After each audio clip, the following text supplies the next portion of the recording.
Alright dear students, now we are going to discuss the accruals and prepayments, and this is one of the most important chapter of your financial accounting paper, because when you are dealing with the financial accounting, financial reporting, the practical financial accounting, you will encounter this thing on a daily basis because this belongs to the income and expenses. Now the first thing you need to understand is what is accruals concept.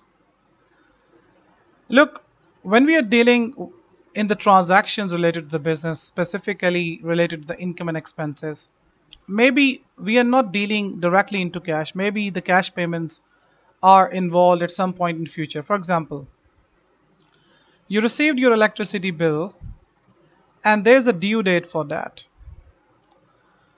Let's assume you got your electricity bill on 25th of the December. 25th of your December, you got your electricity bill. The year end is 31st December.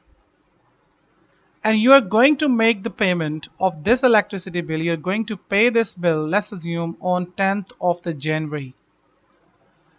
Now, this payment of the electricity belongs to the current year. This is the expense of the current year, but you're going to pay it in the next year. So if you're following the cash basis, then this expense should be recorded in the next year and not in this year. But accruals concept is completely opposite to the cash basis. It says that income and expenses should be recorded in the period to which they relates, and no cash basis should be followed.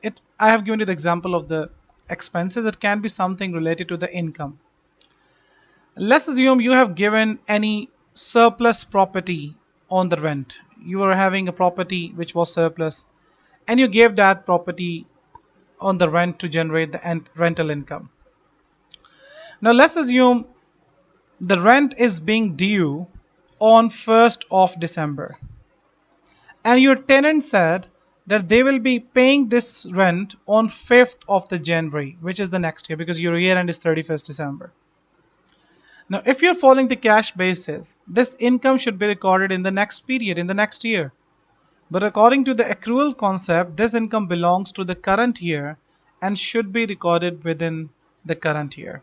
So accrual concept simply says that income and expenses should be recorded in the period to which they relate, and you are not going to follow the cash basis. You are not going to see when those things are being paid or received.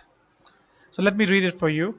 The concept is that income and expenses should be matched together and dealt with in the statement of profit or loss for the period to which they relate, regardless of the period in which the cash was actually received or paid. That means you are not going to follow the cash basis.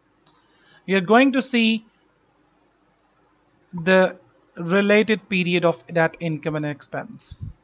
So therefore, all of the expenses involved in making the sales for the period should be matched with the sales income and dealt within the period in which the sales themselves are accounted for. Now these last three lines means, for example, I'm going to record the sales which I have earned between 1st January to the 31st December. So I'm going to record all the sales which I have made during this 1 year period. So not only the sales, not only the income, you have to see the relevant expense as well. So the expense belonging to this period should be recorded as well. So income and expenses should be matched. Simply it means you have to see that on which basis you are recording the income. If you're recording the income from 1st January to 31st December, that means the expenses of that period should be recorded within this financial statement as well. So this is the accruals concept.